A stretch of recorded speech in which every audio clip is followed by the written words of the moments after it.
Hola chicos, ¿cómo están? Vamos a ver los preparados de digestivo de la segunda parte que habían quedado pendientes. Recuerdan que en algún momento les dije que el tubo digestivo estaba compuesto por una mucosa, una submucosa, una muscular y una serosa, pero que había una excepción, y la excepción era la vesícula. Fíjense que en este preparado tenemos un órgano tubular revestido por un epitelio, es un corte, ¿no? Y vemos una mucosa de revestimiento que tiene estas proyecciones digitiformes con su lámina propia, y enseguida aparece la capa muscular. Hay una muscular propia y una muscular de la mucosa. No hay submucosa. Si recuerdan que el único sector del tubo digestivo que no tiene submucosa es la vesícula biliar. Así que este es un preparado de vesícula biliar. Acá vemos el epitelio de revestimiento cilíndrico, la lámina propia, acá está la capa muscular.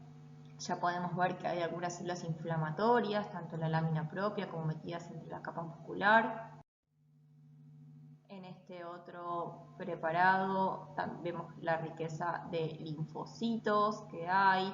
Recuerden que las colecistitis, que son las inflamaciones de las vesículas, suelen ser crónicas. ¿Sí? Lo que recibimos mayormente son colecistitis crónicas, porque los pacientes con colecistitis agudas se enfrían y luego se operan. O sea, lo ideal es que no operar los pacientes en agudo, salvo excepciones. Recibimos también colecistitis agudas, pero lo más frecuente es que recibamos colecistitis tipo crónicas, es decir, con este infiltrado linfocitario. Si nos acercamos un poquito más, vamos a ver en la lámina propia algunas células de citoplasma pálido. Acá están de nuevo estas células de citoplasma pálido ubicadas en la lámina propia.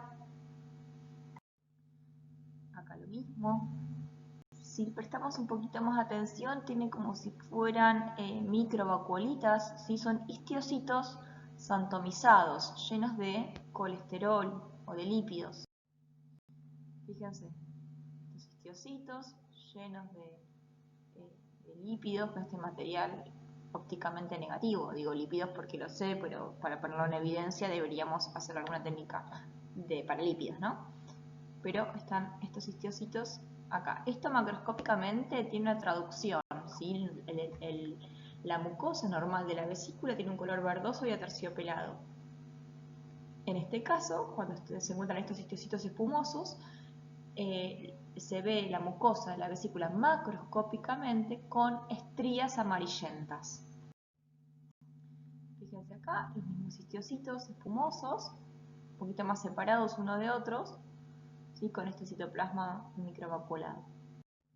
Entonces esto se llama colecistitis crónica colesterolósica, por la presencia de estos histiocitos en la lámina propia cargados de lípidos. Este tipo de colecistitis suele darse en pacientes con dislipemias.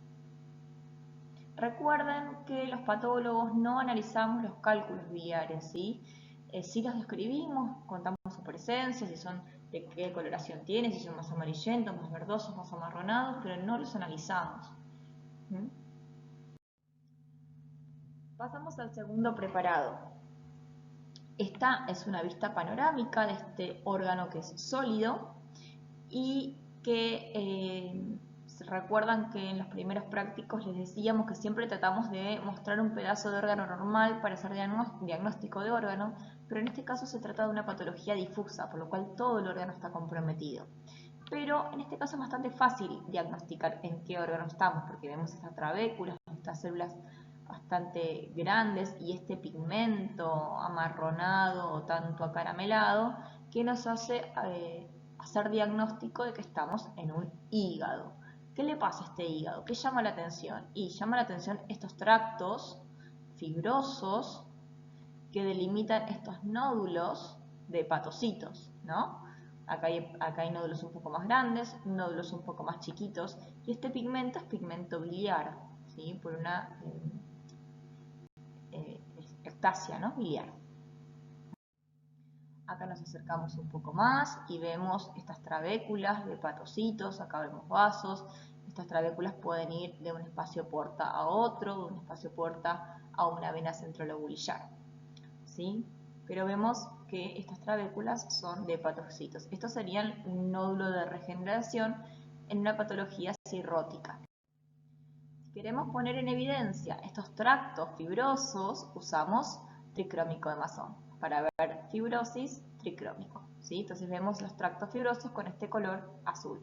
Fíjense acá que bien se ve el ducto, acá hay otro ducto más pequeño, acá esto parece la arteria, por ahí debe estar la vena, de un espacio porta. Acá lo mismo, fíjense, esta es la serosa del órgano, estos tractos, acá los nódulos son un poquito más grandes.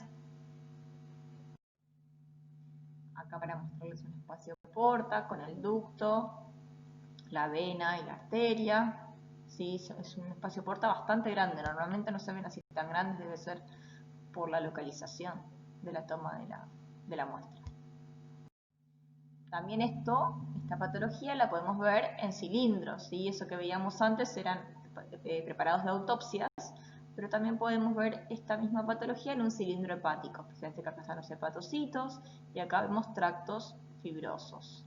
Estos mismos tractos fibrosos en esta biopsia parcial podemos ponerlos en evidencia con el tricrómico. Para que una biopsia hepática sea representativa tiene que tener por lo menos una cierta cantidad de espacios porta, entre 3 a 5 espacios porta por lo menos. Entonces, estos preparados, el diagnóstico es de cirrosis. En este otro preparado lo que queremos mostrarles son estas vacuolas ópticamente negativas que se encuentran dentro de los hepatocitos. ¿Sí? Cuando estas vacuolas son más pequeñas, el núcleo sigue siendo central, pero cuando la vacuola es más grande, tiene este aspecto en anillo de sello, y esto se trata de una esteatosis. Fíjense. Recuerden que se trata de lípidos, ¿sí? Por lo cual habría que hacer una técnica de Sudán para ponerlo en evidencia, en un corte por congelación.